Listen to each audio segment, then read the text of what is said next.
بسم الله الرحمن الرحيم الحمد لله رب العالمين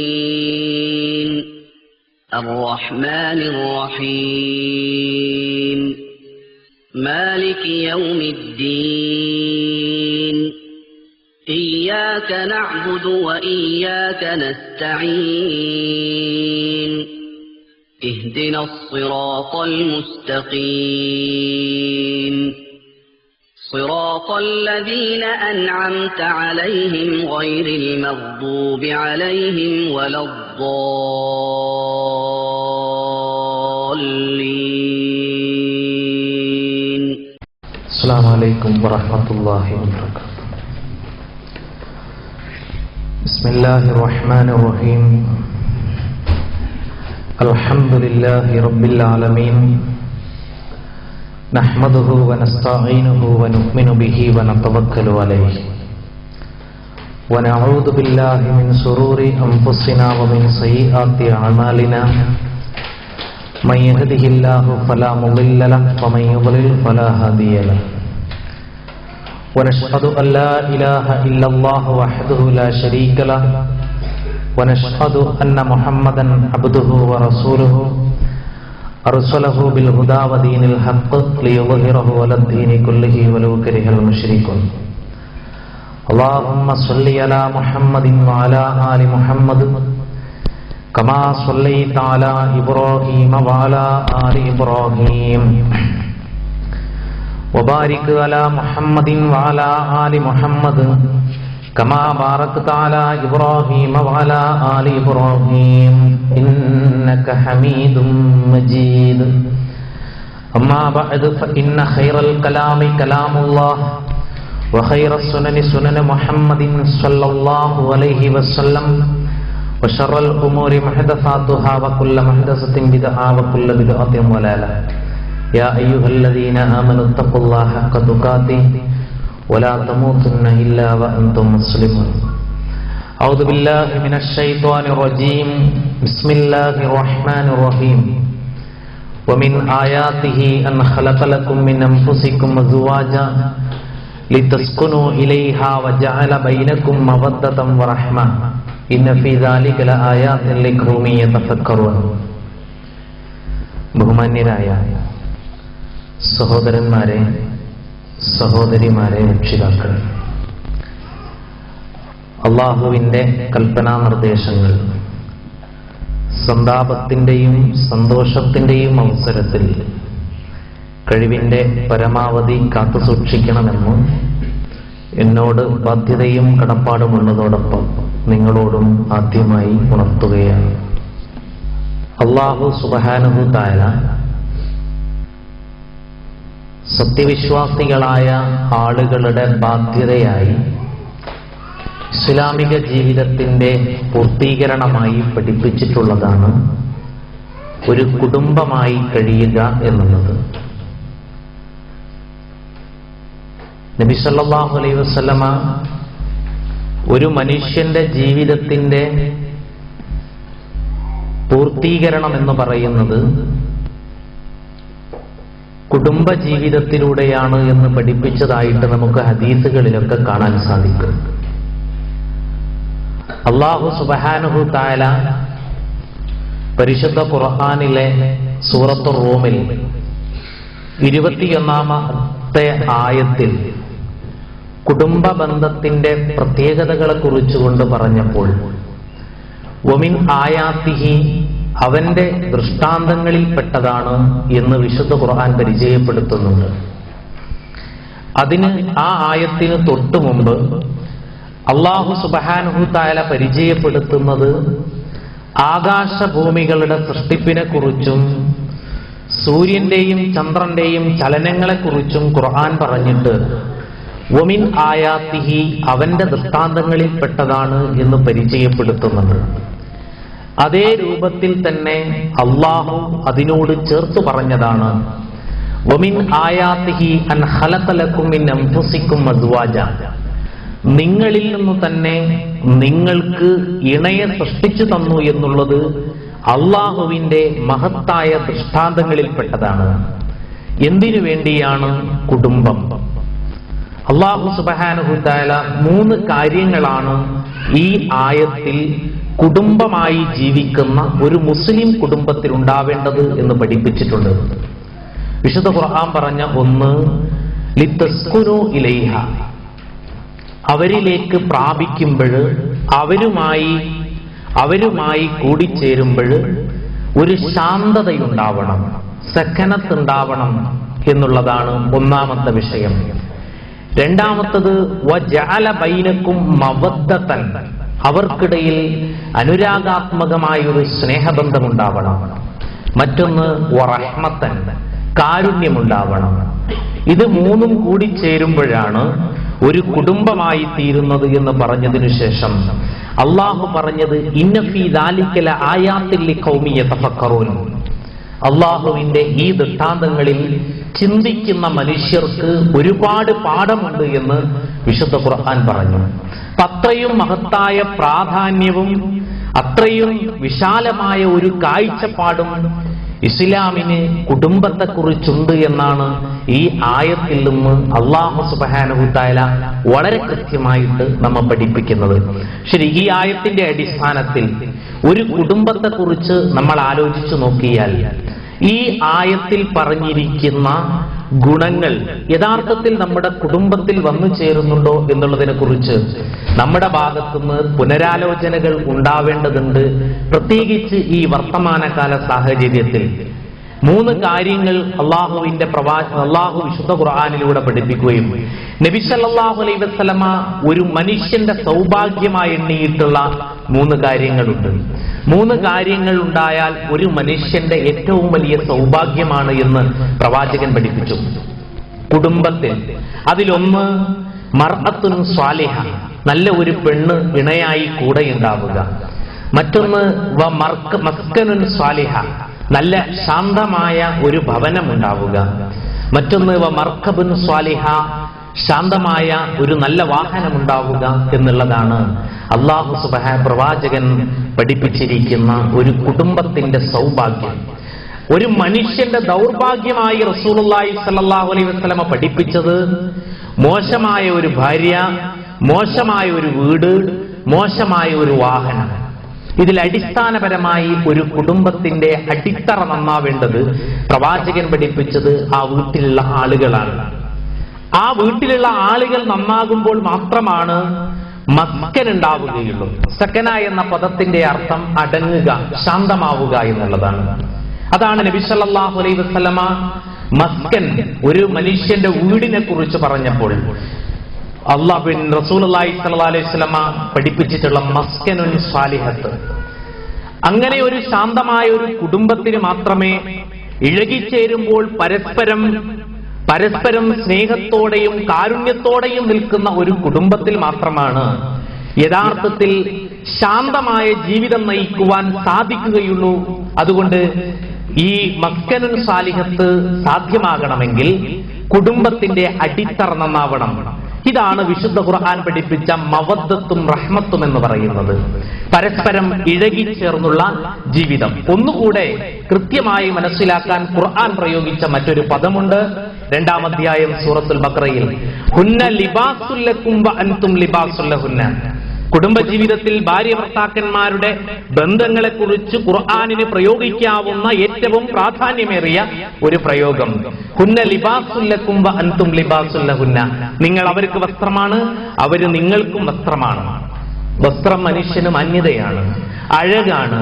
നാം ധരിച്ചിരിക്കുന്ന വസ്ത്രങ്ങൾ നമ്മുടെ ജീവിതത്തിൽ ഏതെല്ലാം നൂലിഴകളിലെ വർണ്ണവിസ്മയങ്ങൾ നമ്മുടെ ജീവിതത്തിന് സൗന്ദര്യം നൽകുന്നുവോ അതുപോലെ ഭാര്യയും ഭർത്താവും പരസ്പരം വർണ്ണം നൽകി ജീവിക്കുവാൻ സാധിക്കണമെന്നുള്ളതാണ് ഖുർആനിന്റെ കാഴ്ചപ്പാട് എന്ന് പറയുന്നത്. ഹുന്ന ലിബാസുൽ ലക്കും വ അൻതും ലിബാസുൽ ലഹുന്ന. വസ്ത്രം മാന്യത നൽകുന്നത് പോലെ ഭർത്താവിന് ഭാര്യയും ഭാര്യയ്ക്ക് ഭർത്താവും മാന്യത നൽകിക്കൊണ്ട് ജീവിക്കണമെന്നുള്ളതാണ് ഖുർആനിന്റെ കാഴ്ചപ്പാട്. പക്ഷേ ഇന്നത്തെ അവസ്ഥ വളരെ ഖേദകരമെന്ന് പറയട്ടെ. ആധുനിക വസ്ത്രധാരണ രീതി പോലെ തന്നെ ആകുന്നുണ്ട് പലപ്പോഴും. കുടുംബ ബന്ധങ്ങളും എന്ന് പറയാതിരിക്കാൻ നിർവാഹമില്ല. നാണം മറയ്ക്കാത്ത പുതിയ വസ്ത്രധാരണ രീതി പോലെ തന്നെയാണ് പരസ്പരം നാണം മറയ്ക്കാത്ത ദാമ്പത്യ ബന്ധങ്ങളുമായി തീരുന്നത് എന്നുള്ളത് വർത്തമാനകാല സാഹചര്യത്തിലെ വളരെ അപകടം പിടിച്ച ഒരു സത്യമാണ് എന്നുള്ളത് നമ്മൾ മനസ്സിലാക്കണം. അപ്പോൾ വിശുദ്ധ ഖുർആൻ ഒരു കുടുംബത്തിന്റെ അടിത്തറ നൽകുന്നത് കൃത്യമായ സ്നേഹബന്ധത്തിന്റെയും കാരുണ്യത്തിന്റെയും അടിസ്ഥാനത്തിലാണ് എന്ന് നമ്മൾ മനസ്സിലാക്കേണ്ടതുണ്ട്. നമ്മൾ ആലോചിക്കേണ്ടത് അള്ളാഹുവിന്റെ പ്രവാചകൻ പഠിപ്പിച്ച ഒരു ഹദീസിൽ നമുക്ക് കാണുവാൻ സാധിക്കും. ഒരു മനുഷ്യനെ സംബന്ധിച്ചിടത്തോളം അവന്റെ സൗഭാഗ്യമായിട്ട് അല്ലെങ്കിൽ അള്ളാഹുവിനെ ആരാധിക്കുന്നത് കഴിഞ്ഞാൽ അവരേറ്റവും പ്രധാനപ്പെട്ടത് ഒരു നല്ല ഇണയായി ജീവിക്കുവാൻ സാധിക്കുക എന്നുള്ളതാണ്. ആ ഇണ പരസ്പരം നോക്കിയാൽ സന്തോഷിപ്പിക്കണം. വീട്ടിലേക്ക് കയറി വരുമ്പോൾ സമാധാനമുണ്ടാവണം. വീടുമായി ബന്ധപ്പെടുമ്പോൾ സമാധാനമുണ്ടാവണം. അങ്ങാടിയിൽ നിൽക്കുന്നതിനേക്കാളും എനിക്ക് ഏറ്റവും ഇഷ്ടം എന്റെ വീട്ടിന്റെ ഉള്ളറയാണ് എന്ന് ആ മനുഷ്യന്റെ മനസ്സിൽ തോന്നണം. ഇതാണ് ഒരു മനുഷ്യനെ സംബന്ധിച്ചിടത്തോളം അവന്റെ ഏറ്റവും വലിയ ഭാഗ്യമെന്ന് അള്ളാഹുവിന്റെ പ്രവാചകൻ പഠിപ്പിച്ചു. ഭർത്താവിന്റെ അഭാവത്തിൽ ഭർത്താവിന്റെ ശരീരത്തിനും ഭർത്താവിന്റെ സമ്പത്തിനും പൂർണ്ണമായ സംരക്ഷണം നൽകുന്ന ഒരു ഭാര്യ വീട്ടിലുണ്ടാവുക എന്നുള്ളതും, പ്രയാസങ്ങളും പ്രതിസന്ധികളും ഉണ്ടാകുമ്പോൾ ഭർത്താവിനെ സ്നേഹിക്കുകയും തലോടുകയും ചെയ്തുകൊണ്ട് പരസ്പരം കണ്ടറിഞ്ഞും കേട്ടറിഞ്ഞും സഹകരിച്ചും സഹായിച്ചും കാരുണ്യത്തോടുകൂടെ പെരുമാറുക എന്നുള്ളത് ഒരു ആദർശ കുടുംബത്തിന്റെ, ഒരു മുസ്ലിം കുടുംബത്തിന്റെ സ്വഭാവമായിരിക്കണമെന്ന് അള്ളാഹുവിന്റെ പ്രവാചകൻ മഹാനായ മുഹമ്മദ് മുസ്തഫ റസൂലുള്ളാഹി സ്വല്ലല്ലാഹു അലൈഹി വസല്ലമ കാണിച്ചു തന്നു. റസൂലുള്ള ഇത് ജീവിതത്തിൽ പകർത്തി കാണിച്ചു തന്നു. ആയിഷ ബീവിയുമായുള്ള സഹവാസം, മറ്റു ഭാര്യമാരുമായുള്ള സഹവാസത്തിലൊക്കെ അള്ളാഹുവിന്റെ പ്രവാചകൻ അടുക്കളയിൽ ഭാര്യയോടൊപ്പം ജോലി ചെയ്യുന്നുണ്ട്, പുറത്ത് പിന്നെ അവർ ഓട്ടമത്സരം നടത്തുന്നുണ്ട്. ആയിഷ ബീവി റളിയല്ലാഹു അൻഹയും പ്രവാചകനും കൂടെ ഓട്ടമത്സരം നടത്തുന്നു. എത്യോപ്യയിൽ നിന്ന് വന്ന ആളുകളുടെ കളികൾ പ്രവാചകൻ ആയിഷ ബീവിക്ക് കാണിച്ചു കൊടുക്കുന്നു. മാവ് കുഴക്കുമ്പോൾ ഉറങ്ങിപ്പോകുന്ന ആയിഷ ബീവിയെ സ്നേഹത്തോടെ പ്രവാചകൻ തട്ടിയുണർത്തുന്നു. ഇങ്ങനെ എത്ര ചരിത്ര സംഭവങ്ങൾ പ്രവാചകന്റെ ജീവിതത്തിൽ കാണാൻ നമുക്ക് സാധിക്കും. ഹിറാ ഗുഹയിൽ പൊൻവെളിച്ചവുമായി വീട്ടിലേക്ക് വരുമ്പോൾ ഖദീജ റളിയല്ലാഹു അൻഹ പ്രവാചകനെ സ്വീകരിച്ച രീതികൾ നമുക്കറിയാം. ആകെ പ്രയാസപ്പെട്ട് ബേജാറായി വരുന്ന നബി സല്ലല്ലാഹു അലൈഹി വസല്ലമ, "സമ്മിലൂനി യാ ഖദീജ, എന്നെയൊന്ന് പുതപ്പിക്കണം ഖദീജ" ഇത് പറയുമ്പോൾ അവിടെ ഒരു ഭർത്താവിന്റെ ആവശ്യം നിർവഹിച്ചു കൊടുക്കുന്ന ഖദീജ റളിയല്ലാഹു അൻഹയിൽ മഹത്തായ മാതൃകയുണ്ട് നമുക്ക്. അവിടെ ആദ്യം ഭർത്താവിന്റെ ആവശ്യം, നിങ്ങൾ എവിടെന്നാ വരുന്നത് എന്ന് ചോദിച്ചില്ല, എന്താണ് പ്രശ്നമെന്ന് ചോദിച്ചില്ല. ഭർത്താവിന്റെ ആ സമയത്തുള്ള ആവശ്യം നിറവേറ്റുകയും പ്രവാചകൻ സല്ലല്ലാഹു അലൈഹി വസല്ലമ മറ്റൊരു സ്ഥലത്തേക്കും പോകാതെ വീട്ടിലേക്ക് ഓടിപ്പോയത് തന്റെ ഭാര്യയിൽ നിന്ന് തനിക്ക് ലഭിക്കാവുന്ന സ്നേഹവും ലാളനയും ഓർത്തുകൊണ്ടാണ് എന്നുള്ളതും കൂടെ നമ്മൾ മനസ്സിലാക്കണം. പ്രശ്നമുണ്ടാകുമ്പോൾ, പ്രയാസമുണ്ടാകുമ്പോൾ പോലും പരിഹാരത്തിന്റെ കേന്ദ്രങ്ങളായി വീടുകൾ ശാന്തതയോടുകൂടെ മാറണം എന്നുള്ളതാണ് ഇസ്ലാമിന്റെ കാഴ്ചപ്പാട്. ഒരിക്കൽ അലി ഇബ്നു അബീ ത്വാലിബ് റളിയല്ലാഹു അൻഹുവും ഫാത്തിമ റളിയല്ലാഹു അൻഹയും തമ്മിലുണ്ടായ ഒരു സംഭാഷണമുണ്ട്. ഫാത്തിമ റളിയല്ലാഹു അൻഹയ്ക്ക് മധുരം കഴിക്കാൻ വല്ലാത്ത ആഗ്രഹമുണ്ടായി. ദാരിദ്ര്യത്തിന്റെ പടുകുഴിയിൽ ജീവിച്ച ആ കാലഘട്ടത്തിൽ ഒരുക്കിക്കൂട്ടി വെച്ച പണവുമായി കൊണ്ട് മഹാനായ അലി ഇബ്നു അബീ ത്വാലിബ് റളിയല്ലാഹു അൻഹു ചന്തയിലേക്ക് പോയി. അവിടെ എത്തിയിട്ട് കുറച്ച് ഈത്തപ്പഴം വാങ്ങി തിരിച്ചു വരുന്നു. ഭാര്യയുടെ പ്രിയതമയുടെ ആഗ്രഹം നിറവേറ്റാൻ സാധിച്ചല്ലോ എന്നുള്ള ഭർത്താവിന്റെ അമിതമായ ആഗ്രഹമുണ്ട്. വഴിയോരത്താണ് വിശന്നു നിൽക്കുന്ന ഒരു മനുഷ്യനെ കാണുന്നത്. ആ മനുഷ്യൻ കൈനീട്ടിയപ്പോൾ ഈ ഈത്തപ്പഴച്ചുളകൾ അയാൾക്ക് നൽകി. മധുരം പ്രതീക്ഷിച്ചു നിൽക്കുന്ന ഭാര്യ അലി ഇബ്നു അബീ ത്വാലിബ് റളിയല്ലാഹു അൻഹുവിന്റെ വരവ് കണ്ടപ്പോൾ ഫാത്തിമ റളിയല്ലാഹു അൻഹാക്ക് വല്ലാത്ത സന്തോഷമായി. വീട്ടിലെത്തിയിട്ട് ഫാത്തിമയെ വിളിച്ചുകൊണ്ട് പറഞ്ഞത്, "ഫാത്തിമ, നിനക്കായിട്ട് ഞാൻ മധുരം വാങ്ങി വരികയായിരുന്നു. പക്ഷേ വഴിയോരത്ത് വിശന്നു നിൽക്കുന്ന ഒരു മനുഷ്യനെ കണ്ടു. ഒരു മധുരമായ വാർത്ത നിനക്ക് പറഞ്ഞു തരട്ടെ ഞാനെന്ന്." ഫാത്തിമ റളിയല്ലാഹു അൻഹയുടെ കണ്ണു നിറഞ്ഞു.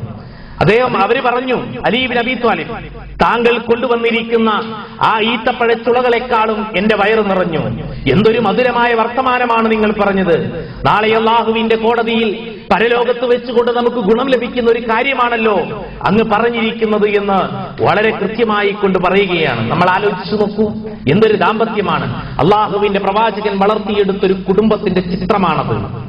അവിടെയാണ് പരസ്പരം അറിഞ്ഞു സ്നേഹിക്കുന്നത്. അതിനാണ് ഖുർആൻ മവദ്ദത്ത് എന്ന് പ്രയോഗിച്ചത്. അറിഞ്ഞു സ്നേഹിക്കണം. വിവാഹം കഴിയുന്നതുവരെയുള്ള സ്നേഹമല്ല, വിവാഹത്തിനു ശേഷം കുടുംബജീവിതത്തിൽ അറിഞ്ഞു സ്നേഹിക്കുവാനുള്ള മനസ്സുണ്ടാവുക എന്നുള്ളതാണ് ഇസ്ലാമിന്റെ കാഴ്ചപ്പാട്. പുതിയ തലമുറയിൽ വിവാഹം കഴിയുവോളവുമാണ് സ്നേഹം. വിവാഹത്തിന് വേണ്ടി ഡേറ്റ് നിശ്ചയിച്ചതു മുതൽ മൊബൈൽ ഫോണുകൾ കൈമാറ്റം ചെയ്യപ്പെടുകയാണ്. എന്നിട്ട് മണിക്കൂറുകളോളം സംസാരിക്കുകയാണ്.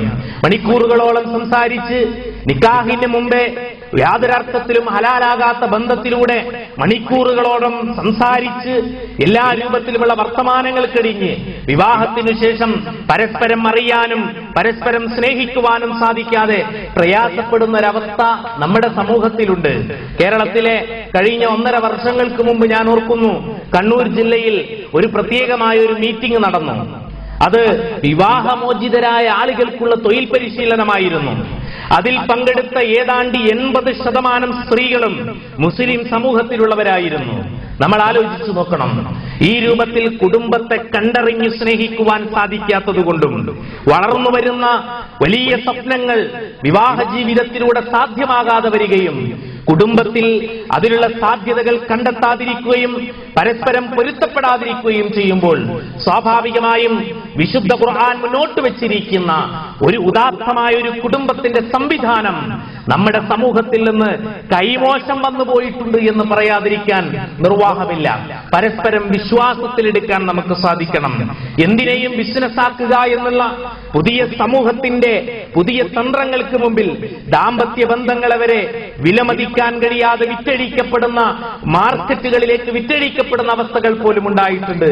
കഴിഞ്ഞ 1.5 മാസങ്ങൾക്ക് മുമ്പ് നമ്മുടെ വനിതാ കമ്മീഷൻ, കേരളത്തിലെ വനിതാ കമ്മീഷന്റെ മുമ്പിൽ വന്ന ഒരു കേസിനെ കുറിച്ച് അവർ പറഞ്ഞു, തന്റെ ജീവിതത്തിൽ താൻ മാത്രം താൻ ഏറെ സ്നേഹിക്കുന്ന ഭർത്താവ് സ്വന്തം ഭാര്യയുടെ ചിത്രങ്ങൾ ഇന്റർനെറ്റിലേക്ക് പ്രചരിപ്പിക്കാൻ പോകുന്നു. സ്വന്തം ഭർത്താവിന്റെ കയ്യിൽ നിന്ന് എന്നെ രക്ഷപ്പെടുത്തണമെന്ന് പറഞ്ഞുകൊണ്ട് തിരുവനന്തപുരത്ത് വനിതാ കമ്മീഷന്റെ മുന്നിൽ പോയിട്ട് ഒരു പെൺകുട്ടി നൊമ്പരപ്പെടുകയാണ്. ആരിൽ നിന്ന് രക്ഷപ്പെടുത്തണം? അയൽവാസിയിൽ നിന്നല്ല. ആരിൽ നിന്നാണ് രക്ഷപ്പെടുത്തേണ്ടത്? തന്റെ മിന്നുകെട്ടി ഒരു കരാറിലൂടെ ഉറപ്പിച്ച് തന്റെ സംരക്ഷണം ഏറ്റെടുക്കാമെന്ന് ഉറപ്പുള്ള ഒരു സമൂഹത്തിലെ വലിയ ഉത്തരവാദിത്തം ഏറ്റെടുത്തിരിക്കുന്ന ഒരു സമൂഹത്തിൽ നിന്നുകൊണ്ടാണ് ഈ പെൺകുട്ടിക്ക് ഈ വിലാപം പറയേണ്ടി വന്നത്. നമ്മൾ ആലോചിച്ച് നോക്കണം. ഇവിടെയാണ് വിശുദ്ധ ഖുർആൻ പറഞ്ഞ വമിൻ ആയാതിഹി അൻ ഖലഖലകും മിൻ അൻഫുസികും അസ്വാജ, നിങ്ങളിൽ നിന്ന് തന്നെ നിങ്ങൾക്ക് അല്ലാഹു നിശ്ചയിച്ചിരിക്കുന്ന ഒരു ഇണയെ നിങ്ങൾക്ക് ഇണയാക്കി തന്നിരിക്കുന്നത് നിങ്ങൾ പരസ്പരം കണ്ടറിഞ്ഞു സ്നേഹിക്കുവാൻ, പരസ്പരം മനസ്സിലാക്കി സ്നേഹിക്കുവാൻ വേണ്ടിയിട്ടാണ് എന്നാണ്. നോക്കൂ, നിങ്ങൾ മഹാനായ പ്രവാചകൻ മുഹമ്മദ് നബി സല്ലല്ലാഹു അലൈഹി വസല്ലം ഹജ്ജത്തുൽ വിദായിൽ വെച്ചുകൊണ്ട് അവസാനമായി പ്രഭാഷണം നടത്തുമ്പോൾ 10,000-കണക്കിന് ആളുകളെ ഒരുമിച്ച് കൂട്ടിക്കൊണ്ട് അള്ളാഹുവിന്റെ പടച്ചു തമ്പുരാനെ മാത്രം ആരാധിക്കണം, സുന്നത്തും കിതാബും ഒക്കെ മുറുകെ പിടിക്കണമെന്ന് പറഞ്ഞതിനു ശേഷം ഭാര്യമാരോടും ഭർത്താക്കന്മാരോടുമുള്ള ഉപദേശമാണ് നൽകിയത്. എന്തേ ആ വിഷയത്തിന് പ്രാധാന്യം കൊടുത്തത്? സമൂഹത്തിലെ നന്മകൾ നിലനിൽക്കുന്നത്, ഒരു സമൂഹം ധാർമ്മികപരമായി ഉയർന്നു നിൽക്കണമെങ്കിൽ സ്വാഭാവികമായും ആദർശപരമായ ഒരു കുടുംബം നിലനിൽക്കണം. ആ ആദർശ കുടുംബം നിലനിന്നെങ്കിൽ മാത്രമേ ഇസ്ലാമിക സമൂഹത്തിന് നിലനിൽപ്പുണ്ടാവുകയുള്ളൂ. അതേപോലെ തന്നെ കൃത്യമായ രൂപത്തിലുള്ള ഒരു സമൂഹം, ധാർമ്മിക ബോധമുള്ള ഒരു സമൂഹം ഇവിടെ വളർന്നു വരികയുള്ളൂ എന്നുള്ളത് കൊണ്ടാണ് അള്ളാഹുവിന്റെ പ്രവാചകൻ ഹജ്ജത്തുൽ വിദായിൽ വെച്ചുകൊണ്ട് പുരുഷന്മാരെ വിളിച്ചുകൊണ്ട് നിങ്ങളുടെ ഭാര്യമാരോട് നിങ്ങൾക്ക് ചില അവകാശങ്ങളുണ്ട്, നിങ്ങൾ എന്താണോ ഉടുക്കുന്നത് അതേപോലെയുള്ള വസ്ത്രം നിങ്ങൾ അവർക്ക് വാങ്ങിക്കൊടുക്കണം, നിങ്ങൾ എന്താണോ കഴിക്കുന്നത് അതുപോലെ അവരുടെ ഭക്ഷണം കഴിപ്പിക്കണം, നിങ്ങൾ അവരുടെ മുഖത്തടിക്കരുത്, മണിയറയിൽ വെച്ചല്ലാതെ നിങ്ങൾ അവരെ ശകാരിക്കരുത് എന്നൊക്കെ അള്ളാഹുവിന്റെ പ്രവാചകൻ ഒരാദർശ കുടുംബത്തിന്റെ ഭാഗമായിട്ട് പഠിപ്പിച്ചത്. അതേപോലെ തന്നെ സ്ത്രീകളോടും പറഞ്ഞു, നിങ്ങൾക്ക് ഭർത്താവിന്റെ കാര്യത്തിൽ ചില കടമകളും കടപ്പാടുകളും ഉണ്ട്, നിങ്ങൾ വീട്ടിന്റെ ഉത്തരവാദിത്തം ഏറ്റെടുത്തവരാണ്, നിങ്ങൾ റാഇയത്താണ്, നിങ്ങൾക്ക് ഭർത്താവിന്റെ വീട്ടിൽ ചില ഉത്തരവാദിത്തങ്ങളുണ്ട്, അത് നിങ്ങൾ കൃത്യമായി നിർവഹിക്കണം. ഭർത്താവിന്റെ അഭാവത്തിൽ ഒരു മനുഷ്യനെയും നിങ്ങളുടെ വിരിപ്പിൽ ചവിട്ടാൻ അനുവദിക്കരുത് എന്ന് അള്ളാഹുവിന്റെ പ്രവാചകൻ ആവർത്തിച്ച് പറഞ്ഞു. എന്നിട്ട് പറഞ്ഞു, ഭർത്താവിന്റെ ശരീരത്തിന് സംരക്ഷണം സംരക്ഷണം കൊടുക്കാത്ത സ്ത്രീകൾ ഏതൊരു സ്ത്രീയുണ്ടോ രാവ് പുലരുവോളവും അവരെ മലക്കുകൾ ശപിച്ചുകൊണ്ടിരിക്കുമെന്ന് അള്ളാഹുവിന്റെ പ്രവാചകൻ പറഞ്ഞു. എന്തിനാണ് ഈ കാര്യം പറഞ്ഞത്? ഒരു നല്ല കുടുംബം ഉണ്ടാകണം, ഒരു നല്ല സമൂഹം ഉണ്ടാവണം. ഒരു ധാർമ്മികമായ ഒരു കുടുംബത്തിലൂടെ മാത്രമേ ഒരു ധാർമ്മികതയുള്ള ഒരു സമൂഹം ഉണ്ടാവുകയുള്ളൂ എന്നുള്ളത് കൊണ്ട് തന്നെ വിശുദ്ധ ഖുർആൻ കുടുംബത്തിനേറെ പ്രാധാന്യം കൊടുത്തു എന്നുള്ളത് നമുക്ക് കാണുവാൻ സാധിക്കും. പരസ്പരം അവകാശങ്ങളെ പങ്കുവെച്ചുകൊണ്ടുള്ള കാര്യങ്ങളാണ് യഥാർത്ഥത്തിൽ അള്ളാഹുവിന്റെ പ്രവാചകൻ വളരെ കൃത്യമായി പഠിപ്പിച്ചത്. അള്ളാഹു വിശുദ്ധ ഖുർആനിലൂടെ പഠിപ്പിച്ചു, സ്ത്രീകളുടെ ഉത്തരവാദിത്തം പുരുഷന്മാരുടെ കൈകളിലാണ്. തീർച്ചയായിട്ടും ആ ഉത്തരവാദിത്തം ഏറ്റെടുക്കണം. അത് വിശുദ്ധ ഖുർആൻ ഏൽപ്പിക്കപ്പെട്ടിരിക്കുന്ന മഹത്തായ അമാനത്തായിട്ടാണ് അള്ളാഹുവിന്റെ പ്രവാചകൻ പഠിപ്പിച്ചത്. അമാനത്ത് വിശ്വസിച്ചേൽപ്പിക്കപ്പെട്ട ഒരു മുതലാണ് യഥാർത്ഥത്തിൽ ഭാര്യയും ഭർത്താവും എന്ന് പറയുന്നത്. അത് പരസ്പരം കൈകാര്യം ചെയ്യുമ്പോൾ കൃത്യമായി അത് പടച്ച തമ്പുരാന്റെ മുമ്പിൽ ചോദ്യം ചെയ്യപ്പെടുന്നതാണ് എന്നുള്ള രൂപത്തിൽ നമ്മൾ കൃത്യമായി അതിനെ മനസ്സിലാക്കണം. ഭർത്താവിന്റെ അഭാവത്തിൽ എന്റെ ഭാര്യ അങ്ങനെ തന്നെയാണ്, അല്ലെങ്കിൽ എന്റെ ഭർത്താവ് ഒന്നിനും കൊള്ളില്ല, ഈ വർത്തമാനം പറയുന്നത് അള്ളാഹുവിന്റെ പ്രവാചകൻ വിരോധിച്ചു. അതുകൊണ്ടാണ് പറഞ്ഞത്, നിങ്ങളുടെ കിടപ്പറയിൽ വെച്ചുകൊണ്ട് നിങ്ങളുടെ ഭാര്യയെ നിങ്ങൾക്ക് ശകാരിക്കാം, പക്ഷേ പുറത്ത് നിങ്ങളുടെ ഭാര്യയെ കുറിച്ച് നിങ്ങൾ പറയുമ്പോൾ, അല്ലെങ്കിൽ നിങ്ങളുടെ ഭർത്താവിനെ കുറിച്ച് നിങ്ങൾ അഭിപ്രായം പറയുമ്പോൾ, അവിടെ നിങ്ങൾ എടുക്കേണ്ട നിലപാടുകൾ എന്ന് പറയുന്നത് കൃത്യമായി അവരെ കുറിച്ചുള്ള നല്ലത് മാത്രമാണ് നിങ്ങൾ പറയേണ്ടത് എന്ന് അല്ലാഹു സുബ്ഹാനഹു തആല വിശുദ്ധ ഖുർആനിലൂടെയും പ്രവാചകൻ സല്ലല്ലാഹു അലൈഹി വസല്ലമ അവിടുത്തെ വചനങ്ങളിലൂടെയും നമ്മെ പഠിപ്പിച്ചിരിക്കുന്നു. നമ്മൾ ആലോചിച്ച് നോക്കുക. അപ്പോൾ ഉത്തരവാദിത്ത ബോധം പുരുഷനുണ്ട്. അവരെ പൂർണ്ണമായി സംരക്ഷണം ഏറ്റെടുത്തുകൊണ്ട് എങ്ങനെ ഏതെല്ലാം രൂപത്തിൽ സംരക്ഷിക്കുവാൻ കഴിയുമോ ആ സംരക്ഷണം അവർക്ക് എത്തിച്ചു കൊടുക്കുക എന്നുള്ളത് പുരുഷന്റെ ബാധ്യതയായിട്ട് അള്ളാഹുവിന്റെ പ്രവാചകൻ പഠിപ്പിച്ചു. മാത്രവുമല്ല, ഏറ്റവും നല്ല മനുഷ്യനെ കുറിച്ച് പ്രവാചകൻ പറഞ്ഞു, നിങ്ങളിൽ ഏറ്റവും നല്ല മനുഷ്യൻ ഭാര്യയോട് ഏറ്റവും നന്നായി പെരുമാറുന്നവരാണ്. നന്നായി പെരുമാറണം. ഭാര്യയോട് നിങ്ങളിൽ ഏറ്റവും ഉത്തമനായിട്ടുള്ളവൻ, നിങ്ങളുടെ ഇണയോട് നിങ്ങളുടെ നാട്ടിൽ എത്ര മാന്യനാണെങ്കിലും, നാട്ടിലും ഓഫീസിലും മാന്യനായിരിക്കാം, പക്ഷേ സ്വന്തം അടുക്കളയിൽ മാന്യത കെട്ട് പെരുമാറിയാൽ ആ മനുഷ്യന് നല്ല മനസ്സുള്ളവനായി തീരാൻ കഴിയില്ലെന്ന് പഠിപ്പിച്ചത് അള്ളാഹുവിന്റെ പ്രവാചകനാണ്. നോക്കൂ നിങ്ങൾ, ആയിഷ റളിയല്ലാഹു അൻഹാക്ക് ദേഷ്യം വരുമ്പോൾ, ഒരു ദിവസം ഒരു പാത്രത്തിന് ഒരൊറ്റ തട്ടുകൊടുത്തു. പാത്രം തകിടുപൊടിയായി. ആ വീട്ടിന്റെ അകത്തളങ്ങളിൽ നിന്ന് പ്രവാചകൻ അത് വാരിക്കൂട്ടുകയാണ്. ആയിഷ, നിന്റെ വല്ലാത്ത ദേഷ്യമാണല്ലോ എന്ന്. അവിടെ ആയിഷ റളിയല്ലാഹു അൻഹ പൊട്ടിക്കരഞ്ഞുകൊണ്ട് പ്രവാചകന്റെ കാൽമേൽ വീഴുകയാണ്. നിങ്ങൾ എന്നെ തോൽപ്പിച്ചു കളഞ്ഞല്ലോ എന്നുള്ളത് ആലോചിച്ചു നോക്കൂ നിങ്ങൾ. എന്തൊരു ബന്ധമാണ്, എന്തൊരു സ്നേഹമാണ്. ഭാര്യയോട് ഏറ്റവും നന്നായി പെരുമാറുക. ഭർത്താവ് എന്ത് നല്ല കാര്യം ആവശ്യപ്പെട്ടാലും അതിൽ സഹകാരികളാവുക. മഹാനായ ഉമർ ബിൻ ഖത്താബ് റളിയല്ലാഹു അൻഹു രാജ്യം ഭരിച്ചുകൊണ്ടിരിക്കുമ്പോൾ ഒരു രാത്രിയിൽ ഇങ്ങനെ സഞ്ചരിക്കുകയാണ്. നിശാവേളയിൽ ഇങ്ങനെ സഞ്ചരിച്ചു കൊണ്ടിരിക്കുമ്പോൾ കുറെ അങ്ങകലെ എത്തിയപ്പോൾ ഒരു വീട്ടിൽ നിന്ന് ഒരു വല്ലാത്ത നിലവിളി കേൾക്കുകയാണ്. ഒരു പെണ്ണിന്റെ പ്രസവ വേദനയാണ്. തേറ്റുനോവ് അനുഭവിക്കുന്ന ഒരു പെണ്ണിന്റെ കരച്ചിലാണ്. മഹാനായ ഖലീഫ ഉമർ ബിൻ ഖത്താബ് റളിയല്ലാഹു അൻഹു ആരാണെന്നറിയുമോ? ഒരു ചെറിയ പ്രവിശ്യയുടെ രാജാവല്ല, കിസ്റ കൈസർ കൊട്ടാരം വരെ അടക്കി ഭരിക്കുന്ന ഒരു രാജ്യത്തിന്റെ ഭരണാധികാരിയാണ് അന്ന് മഹാനായ ഉമർ ബിൻ ഖത്താബ് റളിയല്ലാഹു അൻഹു. അദ്ദേഹം നേരെ വീട്ടിലേക്ക് പോയിട്ട് പ്രിയതമയെ വിളിച്ചുകൊണ്ട് പറയുന്നു, ഭാര്യ, പ്രിയതമേ, നിനക്ക് സ്വർഗം കിട്ടാവുന്ന ഒരു പണിയുണ്ട്, എന്റെ കൂടെ വാ. ആ രാത്രിയിൽ വിളിച്ചുണർത്തിയിട്ട് ആ വീട്ടിലേക്ക് കയറി ചെല്ലുന്നു മഹാനായ ഉമർ ബിൻ ഖത്താബ് റളിയല്ലാഹു അൻഹു. കുറെ കഴിഞ്ഞപ്പോൾ ഒരു കുഞ്ഞിന്റെ കരച്ചിൽ കേട്ടപ്പോൾ അകത്തളത്തിൽ നിന്ന് വിളിച്ചു പറയുന്നു, അമീറുൽ മുഅ്മിനീൻ, സന്തോഷിച്ചു കൊള്ളുക, ഇവർ സുഖമായി പ്രസവിച്ചിരിക്കുന്നു. ഒരു നാട്ടിലെ സാധാരണക്കാരുടെ പേറ്റെടുക്കുന്നത് ആ നാട്ടിലെ ഭരണാധികാരിയുടെ ഭാര്യയാണ് എന്ന് പറയുമ്പോൾ ആദർശത്തിൽ സഹകാരികളായിക്കൊണ്ട് ജീവിച്ച ഉദാത്തമായ മാതൃകാപരമായ ദമ്പതികളെയാണ് നമുക്ക് കാണാൻ സാധിച്ചത്. ഖുർആൻ വളർത്തിയെടുത്തതാണ്. ഉഖാലയിലെയും മജന്നയിലെയും ചന്തകളിൽ പേര് കേട്ട പോക്കിരിയായിരുന്ന ഒരു മനുഷ്യനെ ഈ രൂപത്തിലേക്ക് പരിവർത്തിപ്പിച്ച് കുടുംബ സംവിധാനത്തിലൂടെ ഉദാത്തമായ മേഖലകളിലേക്ക് എത്തിച്ചത് വിശുദ്ധ ഖുർആനാണെന്ന് നമ്മൾ മനസ്സിലാക്കേണ്ടതുണ്ട്. നോക്കൂ നിങ്ങൾ, ഈ ഒരു ആദർശ ബന്ധത്തിന് പ്രത്യേകത കൊടുക്കണം. ഇതെങ്ങനെ ഉണ്ടാകും? ഈ കുടുംബം ഉണ്ടാകണമെങ്കിൽ ആദ്യമായി ശ്രദ്ധിക്കേണ്ടത് ആദർശ ബന്ധത്തിന് തുടക്കം കുറിക്കണം. അതിന് ദീൻ വേണം. ദീനുള്ളവർ തമ്മിൽ ചേരണം. പണവും തമ്മിലല്ല ചേരേണ്ടത്. തറവാടും തമ്മിലല്ല ചേരേണ്ടത്. വ്യക്തിബന്ധങ്ങളും തമ്മിലല്ല ചേരേണ്ടത്. പരസ്പരം മതവും തമ്മിൽ ചേരണം. മതമെന്ന് പറയുന്നത് അറബി കോളേജിൽ പഠിക്കലല്ല. ഒരു കൃത്യമായ ഒരു കുടുംബത്തിന്റെ ഉത്തരവാദിത്തം എന്താണ് ഏറ്റെടുത്ത് നിർവഹിക്കുവാൻ ഗൽപ്പുള്ള ആളുകൾ തമ്മിലായിരിക്കണം വിവാഹം നടക്കേണ്ടത്. അതാണ് മഹാനായ ഉമർ ബിൻ ഖത്താബ് റളിയല്ലാഹു അൻഹു പറഞ്ഞത്, നിങ്ങൾ കല്യാണം കഴിക്കുന്നതിന് മുമ്പേ വിവാഹിതരാകാൻ പോകുന്ന കുട്ടികളെ, വിവാഹിതരാകാൻ പോകുന്ന യുവതി യുവാക്കൾക്ക് സൂറത്തുൻ നൂർ പഠിപ്പിച്ചു കൊടുക്കണം. മഹല്ലിൽ സംവിധാനം ഉണ്ടാവണം.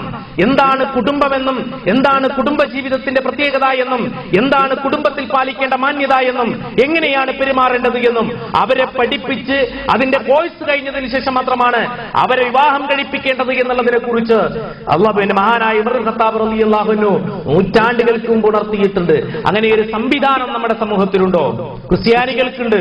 സൺഡേ ക്ലാസുകളിൽ വിവാഹിതരാകുന്നതിന് മുമ്പേ വിവാഹത്തെക്കുറിച്ചുള്ള കാഴ്ചപ്പാടുകളെ കുറിച്ച് വിശദീകരിച്ചു കൊടുക്കുന്നു. നമ്മുടെ സമൂഹത്തിലോ വല്ലാത്ത സ്വപ്നം കാണുന്നു. ഡ്രീം ലൈഫിൽ നിന്ന് റിയൽ ലൈഫിലേക്ക് വരുമ്പോൾ, സ്വപ്നലോകത്തിൽ നിന്ന് യാഥാർത്ഥ്യ ലോകത്തിലേക്ക് വരുമ്പോൾ, കണ്ടതും കേട്ടതും തനിക്ക് കിട്ടാതിരിക്കുമ്പോൾ സ്വാഭാവികമായും അസ്വാരസ്യങ്ങൾ ഉണ്ടാകുന്നു. വിവാഹത്തെക്കാളും സ്പീഡിൽ ത്വലാഖുകളാണ് നമ്മുടെ കേരളത്തിൽ നടന്നുകൊണ്ടിരിക്കുന്നത്. നിസ്സാരമായ പ്രശ്നങ്ങൾക്ക് നോക്കൂ നിങ്ങൾ. എന്തുകൊണ്ടാണ്? മതത്തെ പഠിക്കാത്തത് കൊണ്ടും കണ്ടറിഞ്ഞുകൊണ്ട് വിശുദ്ധ ഖുർആൻ നിന്നിടത്ത് നിന്നിട്ട് ഇണയെ തിരഞ്ഞെടുക്കാത്തത് കൊണ്ടുമാണ്. അള്ളാഹുവിന്റെ പ്രവാചകൻ പറഞ്ഞ ഹദീസുകൾ നമുക്കറിയാം. നിങ്ങൾ വിവാഹം അന്വേഷിക്കുമ്പോൾ ആദ്യമായി നിങ്ങൾ നോക്കേണ്ടത് ആദർശമാണ്. മഹാനായ ഉമർ ബിൻ ഖത്താബ് റളിയല്ലാഹു അൻഹു ഒരു രാത്രിയിൽ ഇങ്ങനെ ചുറ്റിക്കൊണ്ടിരിക്കുമ്പോഴാണ് ഒരു ചെറ്റക്കുടിലിൽ നിന്നുയരുന്ന ഒരു പെൺകുട്ടിയുടെ മനോഹരമായ ശബ്ദം. നോക്കൂ നിങ്ങൾ, പാലിൽ വെള്ളം ചേർക്കാൻ പറഞ്ഞ ഉമ്മയോട് പ്രതികരിക്കുന്ന ഒരു പെൺകുട്ടിയാണ്. പാലിൽ വെള്ളം ചേർക്കാൻ പറഞ്ഞ ഉമ്മയോട്, ഉമ്മ ഇത് ചെയ്യരുത്, ഉമർ ഇത് കാണും. ഇല്ല, ഉമർ ഉറക്കത്തിലാണ്. അല്ല ഉമ്മ, നോക്കൂ നിങ്ങൾ, ഉമർ ഇത് കണ്ടില്ലെങ്കിലും നമ്മളെയൊക്കെ സദാസമയം കണ്ടുകൊണ്ടിരിക്കുന്ന ജഗനിയന്താവായ ഒരു ഉണങ്ങിയ ഇലയുടെ അനക്കം പോലും കൃത്യമായി രേഖപ്പെടുത്തി വെക്കുന്ന അല്ലാഹു സുബ്ഹാനഹു തആല ഇത് കാണുന്നില്ലേ ഉമ്മ? ആ ചോദ്യമാണ് ഉമർ ബിൻ ഖത്താബ് റളിയല്ലാഹു അൻഹുവിന്റെ വീട്ടിലെ മരുമകളായിട്ട് ആ പെൺകുട്ടിക്ക് പോകാൻ സാധിച്ചത്. അബ്ദുറഹ്മാൻ ബിൻ ഔഫ് റളിയല്ലാഹു അൻഹു തന്റെ പ്രിയപ്പെട്ട സഹോദരന് വേണ്ടി, സഹോദരിക്ക് വേണ്ടി കണ്ടുവച്ച ഭർത്താവ് ബിലാൽ ബിൻ റബാഹ് റളിയല്ലാഹു അൻഹു ആയിരുന്നു. ആദർശം കൊണ്ട് മനസ്സ് വളരെ വിശാലമായി വെളുത്തു നിൽക്കുന്ന കറുകറുത്ത ബിലാൽ ബിൻ റബാഹ് റളിയല്ലാഹു അൻഹുവിനെയാണ് അവർ കണ്ടെത്തിയത്. മദീനയിലേക്ക് ജുലൈബി റളിയല്ലാഹു അൻഹുവിനെ പ്രവാചകൻ ഒരു വീട്ടിലേക്ക് പെണ്ണന്വേഷിച്ചുകൊണ്ട് പറഞ്ഞയച്ചപ്പോൾ വളരെ വിരൂപനായ ജുലൈബി റളിയല്ലാഹു അൻഹു കയറി ചെല്ലുമ്പോൾ ആ വീട്ടുകാര് പറഞ്ഞു, ഇല്ല, പെണ്ണില്ല. പക്ഷേ റസൂലുള്ളാഹി സ്വല്ലല്ലാഹു അലൈഹി വസല്ലം പറഞ്ഞയച്ചതാണ് എന്ന് പറഞ്ഞപ്പോൾ, എന്നാലും നിങ്ങളെപ്പോലുള്ള ഒരാൾക്ക് സുന്ദരിയായ ഒരു പെൺകുട്ടിയെ വിവാഹം ചെയ്തു തരാൻ പ്രയാസമുണ്ട് എന്ന് പറഞ്ഞപ്പോൾ വീട്ടിന്റെ അകത്തളങ്ങളിൽ നിന്നുകൊണ്ട് ആ പെൺകുട്ടി പറഞ്ഞു, എനിക്കത് മതി. അള്ളാഹുവിന്റെ പ്രവാചകൻ എനിക്ക് വിധിച്ചിട്ടുള്ള, എനിക്ക് കാണിച്ചു തന്നിട്ടുള്ള വരൻ ജുലൈബീബാണെങ്കിൽ എനിക്കത് മതി എന്ന് വീട്ടിന്റെ അകത്തളങ്ങളിൽ നിന്ന് സുന്ദരിയായ പെൺകുട്ടി പറയുന്നു.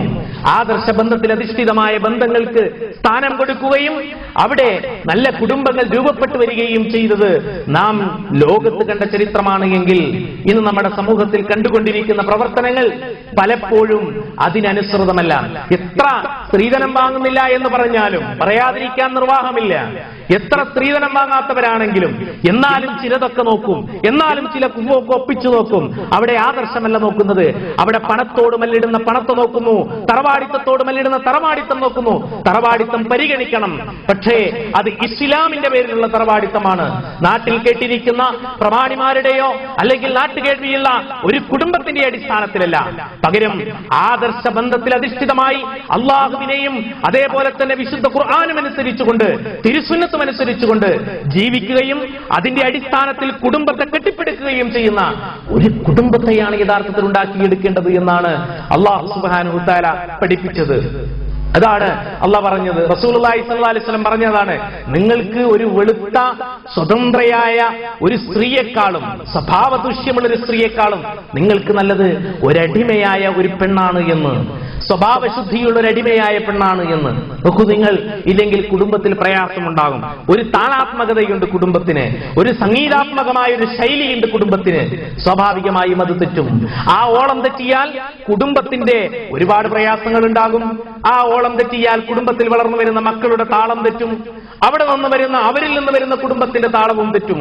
പ്രയാസങ്ങൾ ഉണ്ടാകും. എന്തെല്ലാം പ്രയാസങ്ങൾ ഉണ്ടാവുന്നു എനിക്കറിയാം. ഞാൻ ജോലി ചെയ്യുന്ന സ്കൂളിൽ ഒരാഴ്ച ഉമ്മയുടെ വീട്ടിൽ, ഒരാഴ്ച ഉപ്പയുടെ വീട്ടിൽ തർക്കമുണ്ടാകുന്നു. സ്കൂളിൽ പോലും തർക്കമുണ്ടാകുന്നു. അപ്പൊ ഒരു ദിവസം അങ്ങോട്ടും ഇങ്ങോട്ടും പ്രശ്നം. സ്കൂളിൽ നിന്ന് വാഹനത്തിൽ കയറ്റുമ്പോൾ പ്രയാസം. നോക്കൂ, നിങ്ങൾ നടുവിൽ കിടന്നു ഉയലേണ്ടി വരുന്ന ഒരു വലിയ സമൂഹം നമ്മുടെ സമൂഹത്തിൽ വളർന്നുകൊണ്ടിരിക്കുന്നുണ്ട്. എന്തുകൊണ്ടാണ്?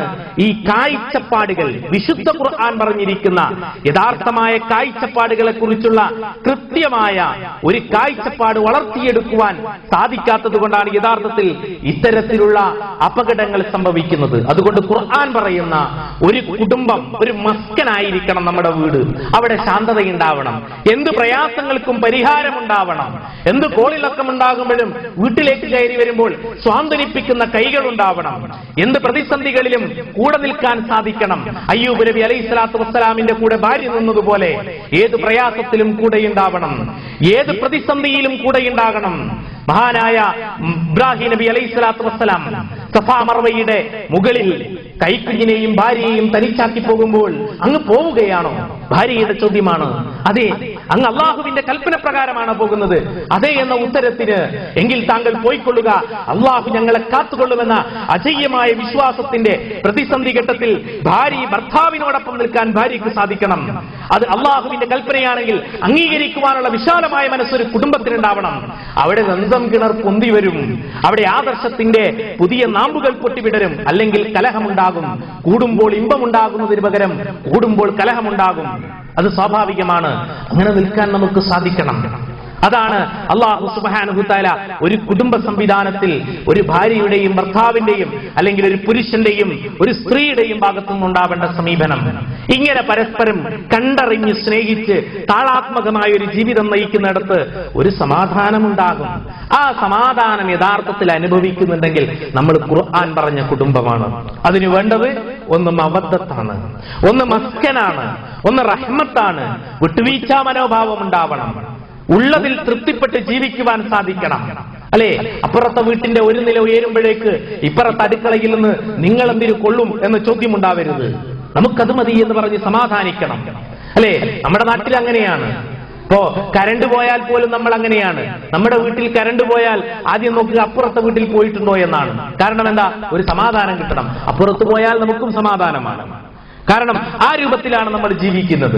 അപ്പോൾ അപ്പുറത്തെ വീട്ടുകാരനൊന്ന് മൊഞ്ചായിട്ട് വരുമ്പോൾ ഇപ്പുറത്തെ അടുക്കളയിൽ കണ്ടില്ലേ, നിങ്ങളെപ്പോലെയുള്ള ഒരു മനുഷ്യനല്ലേ അപ്പുറത്തുമുള്ളത്, നിങ്ങളെ കൊണ്ട് എന്തിനാണ് സാധിക്കുക? ആ ചോദ്യമല്ല ഉണ്ടാവേണ്ടത്. അവരെടുത്തോട്ടെ, നമുക്കിത്രയേ കഴിവുള്ളൂ. കൂടെ നിന്ന് സമാധാനിപ്പിക്കണം, കൂടെ നിന്ന് സാന്ത്വനപ്പെടുത്തണം. ഇന്നും എന്റെ വിധി ഇങ്ങനെയാണെന്ന് പറഞ്ഞ് വീട്ടിന്റെ മൂലയിൽ പ്രയാസങ്ങളും പ്രശ്നങ്ങളുമല്ല, ഉള്ളത് കൊണ്ട് തൃപ്തിപ്പെട്ടുകൊണ്ട് ജീവിക്കുവാൻ പഠിക്കണം. മറ്റുള്ളവരിലേക്കല്ല നോക്കേണ്ടത്, ഇപ്പുറത്തേക്കാണ്. മാളിക മുകളിൽ പോലും സമാധാനം ലഭിക്കുന്നില്ല യഥാർത്ഥത്തിൽ. പക്ഷേ ചെറ്റക്കുടിലുകളിൽ ചിലപ്പോൾ സമാധാനമുണ്ടാകും.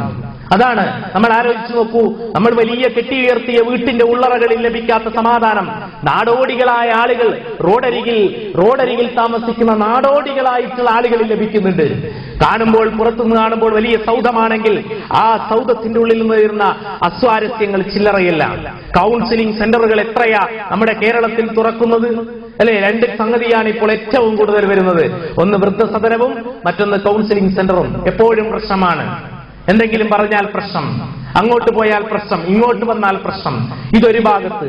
അനാചാരത്തിന്റെ പേരിൽ വേറെ കുടുംബ പ്രശ്നങ്ങൾ, സൗകര്യങ്ങളില്ലാത്തതിന്റെ പേരിൽ. നോക്കൂ നിങ്ങൾ, ഇതൊക്കെയാണ് നമ്മുടെ സമൂഹത്തിൽ നിലനിൽക്കുന്നത്. എന്തുകൊണ്ടാണ്? ആദർശമില്ലാത്തത് കൊണ്ടാണ്. ഖുർആൻ പറഞ്ഞിടത്തല്ല നമ്മുടെ കല്യാണങ്ങൾ നടക്കുന്നത്, ഖുർആൻ പറഞ്ഞിടത്തല്ല നമ്മുടെ കൂടിച്ചേരലുകൾ നടക്കുന്നത്, ഖുർആൻ പറഞ്ഞിടത്തിലല്ല നമ്മുടെ വിവാഹത്തിന്റെ സമ്പ്രദായങ്ങളൊക്കെ നടക്കുന്നത്. അതിൽ നമുക്ക് ചില നാട്ടാചാരങ്ങളുണ്ട്, ചില നാട്ടുനടപ്പുകളുണ്ട്. അത് ഒഴിവാക്കാത്തടത്തോളം കാലം അള്ളാഹു ഇജ്ജത്ത് തരില്ല, നമുക്ക് ഉറപ്പാണ്. അല്ലെ? എന്തൊക്കെ പറഞ്ഞാലും കല്യാണത്തിന് വരുമ്പോ നമ്മൾ പറയാറുണ്ട്, അത് ഖുർആൻ അങ്ങനെയൊക്കെ പറഞ്ഞോട്ടെ, നമുക്ക് ചില നാട്ടു നടപ്പൊക്കില്ലേ, അത് നടക്കട്ടെ എന്ന് സാധാരണഗതിയിൽ നമ്മളെല്ലാവരും പറയാറുണ്ട്. ഒന്നുകിൽ അതിന് മൗനസമ്മതം കൊടുക്കാറുണ്ട്, അല്ലെങ്കിൽ അതിനോട് നമ്മൾ താദാത്മ്യം പ്രാപിക്കാറുണ്ട്. അത് വേണ്ടെന്ന് പറയാൻ ഒരൊറ്റ കഴികളും നമ്മുടെ സമൂഹത്തിൽ വരാറില്ല. അല്ലെ? ശരിയാണ്. നമ്മൾ ആലോചിച്ച് നോക്കുക. അതുകൊണ്ട് തന്നെ ഈ സംവിധാനങ്ങൾ ഒരിക്കലും നിലനിന്നു പോകുന്നുമില്ല ശരിയായ രൂപത്തിൽ. നമ്മൾ ചിന്തിച്ചു നോക്കണം. വിവാഹം അന്വേഷിക്കുമ്പോൾ നമ്മൾ ആദ്യം നമ്മുടെ മക്കൾ ഒരു നല്ല നിലയിലെത്തണം. അതിനെന്താ വേണ്ടത്? അവിടെ എത്ര നില വീടുണ്ട്, കാറുണ്ടോ, ബൈക്കുണ്ടോ, സൗകര്യങ്ങളൊക്കെ ഉണ്ടോ, ജോലിയുണ്ട്, ഒന്നു മാത്രം നോക്കുന്നില്ല. ഈ ചെറുക്കന് ഈ പെൺകുട്ടിയോട് മതപരമായ ബാധ്യത എത്രയുണ്ട്, അതെങ്ങനെ നിർവഹിക്കപ്പെടുമെന്നുള്ളതിനെ കുറിച്ച് ആലോചിക്കുന്നില്ല. അങ്ങനെ ഉണ്ടാകുമ്പോൾ പ്രയാസങ്ങൾ ഉണ്ടാകുന്നു. ഭർത്താവിന്റെ അഭാവത്തിൽ ഒളിച്ചോട്ടങ്ങളുടെ ഒരു നീണ്ട കഥയാണ് നമ്മുടെ കേരളക്കരയിൽ. നമ്മൾ ആലോചിച്ചു നോക്കണം. നമ്മുടെ ഒരു സ്ഥലത്ത് ഭർത്താവിനെ ബന്ധപ്പെടാൻ വേണ്ടിക്കൊണ്ട് ഇന്റർനെറ്റ് സൗകര്യങ്ങളൊക്കെ ഒരുക്കി കൊടുത്തു. അങ്ങനെ ഒരു ദിവസം യാദൃച്ഛികമായി ചാറ്റിംഗിൽ ഒരു ചീറ്റിംഗ് പെട്ടു. ഒരു മനുഷ്യനുമായിട്ടുള്ള ഒരു ബന്ധം സ്ഥാപിച്ചു. ആ വീട്ടുകാരൻ, ആലപ്പുഴയിലുള്ള ഒരു ചെറുപ്പക്കാരൻ ആ വീട്ടിന്റെ അകത്തെത്തി. നമ്മൾ ആലോചിച്ച് നോക്കണം. അങ്ങനെ എല്ലാ ഉത്തരവാദിത്തങ്ങളും ആ ചെറുപ്പക്കാരന്. അവസാനം ഒരു ദിവസം രാവിലെ ആയി നോക്കുമ്പോൾ ഈ മനുഷ്യനെ കാണുന്നില്ല. മകന്റെ SSLC ബുക്ക് വരെ എടുത്തടിച്ചു കൊണ്ടുപോയി. അല്ലെ, കോഴിക്കോട് സൈബർ സെൽ വരെ അറസ്റ്റ് ചെയ്തു. നിങ്ങൾ ആലോചിച്ച് നോക്കണം. വീട്ടിന്റെ മര്യാദകൾ കാത്തു സൂക്ഷിക്കുവാൻ ഒരു കുടുംബത്തെ കുറിച്ച് പഠിപ്പിച്ചു കൊടുത്തില്ല. അതാ പറഞ്ഞത് സൂറത്ത് നൂറ് നന്നായിട്ടൊരു കുടുംബത്തെ പഠിപ്പിച്ചു കൊടുക്കണമെന്ന്. എന്തേ, ആര് വീട്ടിൽ കയറണം, ആരാണ് വീട്ടിൽ കയറേണ്ടത്, ഇത് പഠിക്കണം. അള്ളാഹുവിന്റെ പ്രവാചകൻ പറഞ്ഞു, ഒരു സ്ത്രീക്ക് ഒരു കുടുംബത്തോടുള്ള ഉത്തരവാദിത്വം. ആ വീട്ടുടമസ്ഥന് അഥവാ ആ വീട്ടിലെ ഭർത്താവിന് അനിഷ്ടകരമായ ഒരാൾ ആ വീട്ടിൽ വന്നാൽ അവരെ സ്വീകരിക്കാതിരിക്കുക എന്നുള്ളതാണ് എന്ന് അള്ളാഹുവിന്റെ പ്രവാചകൻ പഠിപ്പിച്ചു. ഒരു കുടുംബം നിലനിൽക്കണമെങ്കിൽ അത് അത്യാവശ്യമാണ്. അല്ലെ, നിങ്ങളിൽ അന്യരായ ആളുകൾ വീട്ടിൽ കയറുമ്പോൾ പാലിക്കേണ്ട മര്യാദകൾ, ആ രൂപത്തിലുള്ള പ്രവർത്തനങ്ങളൊന്നുമില്ല. വകയിലൊരു അമ്മാഴിയാണെങ്കിലും ആ വരുന്ന മനുഷ്യന്റെ അടുത്ത സ്റ്റോപ്പ് അടുക്കളയിലാണ്. പാടില്ലെന്ന് പറഞ്ഞു ഖുർആൻ. നിർത്താൻ പറഞ്ഞെടുത്ത് നിർത്തിയില്ല. അതുകൊണ്ട് പ്രയാസങ്ങൾ ഉണ്ടായി കുടുംബത്തിൽ. കുടുംബത്തിന്റെ സ്വസ്ഥത നഷ്ടപ്പെട്ടു, സാമൂഹിക ബോധം നഷ്ടപ്പെട്ടു, സാംസ്കാരികത നഷ്ടപ്പെട്ടു. അല്ലെ, ഒരു കുടുംബം തകരുമ്പോൾ ഒരു സമൂഹത്തിന്റെ തകർച്ച നമ്മൾ കാണുകയാണ്. അതുകൊണ്ട് പരസ്പരം ആദർശത്തിലൂന്നിയ അള്ളാഹുവിനെ ഭയപ്പെടുന്ന ഒരു കുടുംബമുണ്ടാകണം. ആ കുടുംബത്തിന് മാത്രമേ സമൂഹത്തിൽ നിലനിൽപ്പുണ്ടാവുകയുള്ളൂ. പടച്ച തമ്പുരാനെ ഭയപ്പെടണം, അള്ളാഹുവിന്റെ പ്രവാചകനെ സ്നേഹിക്കണം. അതൊരു കുടുംബത്തിൽ ആദ്യമായി ഉണ്ടാവേണ്ടതാണ്. അത് കല്യാണത്തിന്റെ ദിവസം തന്നെ നമ്മൾ ലംഘിക്കും. അല്ലെ, എല്ലാ അനിസ്ലാമികമായ സമ്പ്രദായങ്ങളും വിവാഹത്തിലുണ്ടാകും. എല്ലാ ആചാരങ്ങളും, മറ്റുള്ളവരുടെ ആചാരങ്ങളും നമ്മൾ കടമെടുത്തിട്ടുണ്ടാകും. നമ്മുടെ 1-ാം തീയതി തുടക്കം തന്നെ ഒരു മൗലവിയുടെ 10 മിനിറ്റ് നീണ്ടു നിൽക്കുന്ന ഖുതുബ കഴിഞ്ഞാൽ പിന്നെ അവരുടെ തോന്നിവാസങ്ങളാണ്. നമ്മൾ ആലോചിച്ച് നോക്കൂ, എന്തെല്ലാം ആഭാസങ്ങൾ, എന്തെല്ലാം അനാചാരങ്ങൾ, ഇസ്ലാം അനുവദിക്കാത്ത മാർഗങ്ങൾ. ആ മാർഗത്തിലൂടെയാണ് 1-ാം തീയതി തുടങ്ങുന്നത്. പിന്നെ അതങ്ങനെ തന്നെ മുന്നോട്ട് പോകുന്നു. എല്ലാവരും എങ്ങനെയെന്ന അർത്ഥത്തിലല്ല. പുതിയ തലമുറയിലെ വലിയ വിഭാഗം ആളുകൾ ഈ രൂപത്തിലാണ് നമ്മൾ കണ്ടുകൊണ്ടിരിക്കുന്നത്. നമ്മൾ ആലോചിച്ചു നോക്കണം. ഈ രൂപത്തിലുള്ള ഒരു കുടുംബത്തിന് സമൂഹത്തിൽ സ്ഥാനമുണ്ടാവുകയില്ല. അതിലൂടെ വളർന്നു വരുന്ന ഒരു സമൂഹം ഒരിക്കലും നന്നായി വരികയില്ല. അല്ലെ, ഒരു കുടുംബം എന്ന നിലയ്ക്ക് നമ്മൾ ഇത് സൂക്ഷിക്കണം. രണ്ടാമത്തെ കാര്യം നമ്മുടെ മക്കളുമായുള്ള ബന്ധമാണ്. ഒരു കുടുംബത്തിന്റെ മറ്റൊന്നാണ് കൺകുളിർമയേകുന്ന മക്കൾ. ഒരു സ്വപ്നമാണ് ഒരു കുടുംബത്തിലെ രണ്ടാളുകളുടെ സ്വപ്നമാണത്.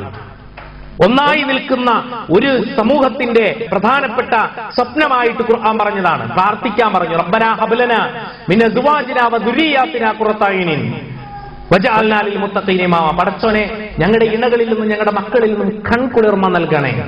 പ്രിയപ്പെട്ടവരെ, നമ്മുടെ മക്കൾ നമുക്ക് കൺകുളിർമയാകുന്നുണ്ടോ? ആലോചിച്ചു നോക്കണം നമ്മൾ. അല്ലെ, എന്തുകൊണ്ടാണ്? സാമൂഹിക ബോധമില്ല. നമ്മളിപ്പോൾ ചെയ്തുകൊണ്ടിരിക്കുന്ന ഒരു പണിയുണ്ട് നമ്മുടെ കുടുംബത്തിലെ നമ്മുടെ മക്കളോട്. 2 കൈയും 2 കാലും കെട്ടിയിട്ട് ഒരു കുളത്തിലേക്ക് ഇട്ടിട്ട് ഒരു മനുഷ്യനോട് പറയുകയാണ്, നീ മോനെ, നീ നീന്തി ഒന്ന് കരപിടിക്കണമെന്ന്. അയാൾക്ക് നീന്താൻ സാധിക്കുമോ? അല്ലെ, അതുപോലെയാണ് നമ്മൾ ചെയ്യുന്നത്. 2 കൈയും 2 കാലും കിട്ടിയിട്ട് അധാർമികതയുടെ പടുക്കുഴയത്തിലേക്ക് നമ്മുടെ മക്കളെ ഇട്ടിട്ട് ധാർമ്മിക ബോധമുള്ളവരാകണമെന്ന് പറയുന്ന രക്ഷിതാക്കളാണ് ഇന്ന് സമൂഹത്തിലുള്ളത്. അല്ലെ, നമ്മൾ ആലോചിക്കണം. എല്ലാവരും അങ്ങനെയെന്ന അർത്ഥത്തിലല്ല. ഒരു പരിധി വരെ ഡോക്ടർ ഉണ്ടാവണം, എഞ്ചിനീയർ ഉണ്ടാവണം, അക്കൗണ്ടന്റ് ഉണ്ടാവണം, എല്ലാവരും ഉണ്ടാകണം. പക്ഷേ ധാർമ്മിക ബോധമുള്ള ഒരു കുട്ടി നമ്മുടെ സമൂഹത്തിൽ ഉണ്ടാവണ്ടേ? അതിനെക്കുറിച്ച് ആരും ആലോചിക്കുന്നില്ല. ഡോക്ടർമാരും എഞ്ചിനീയർമാരും ഉണ്ടായി. അതുകൊണ്ടാണ് എറണാകുളം ജില്ലയിൽ രാത്രി 2 മണിയായപ്പോൾ 5 വർഷം എഞ്ചിനീയറിംഗിന് പഠിച്ച് ഉപ്പയുടെ സമ്പാദ്യമൊക്കെ കൊടുത്ത് നന്നായി പഠിപ്പിച്ച് ഒരു വ്യായവട്ടം പ്രവാസ ലോകത്തിന്റെ പ്രതിസന്ധികളിലൂടെ ജീവിച്ചുവിട്ട് അവിടെ ഒരു മകനെ പഠിപ്പിച്ച് വലുതാക്കണമെന്ന ആഗ്രഹം കൊണ്ട് മണലാരണ്യത്തിലെ ചൂടും അതേപോലെ തന്നെ തണുപ്പും വകവയ്ക്കാതെ മക്കൾക്ക് വേണ്ടി അധ്വാനിച്ച ഒരു പിതാവിന് കിട്ടിയ ചിത്രം നമ്മൾ വായിച്ചതാണ് പത്രത്തിൽ. എന്തേ, 2 മണിയായി വീട്ടിലേക്ക് ഇങ്ങനെ കയറി വരുന്ന മകനെ കാത്തു നിൽക്കുകയാണ് ഉമ്മ. വാതിലിൽ മുട്ടി. 2 മണിയായിട്ട് ഉമ്മയുടെ സ്നേഹം വലുതാണ്.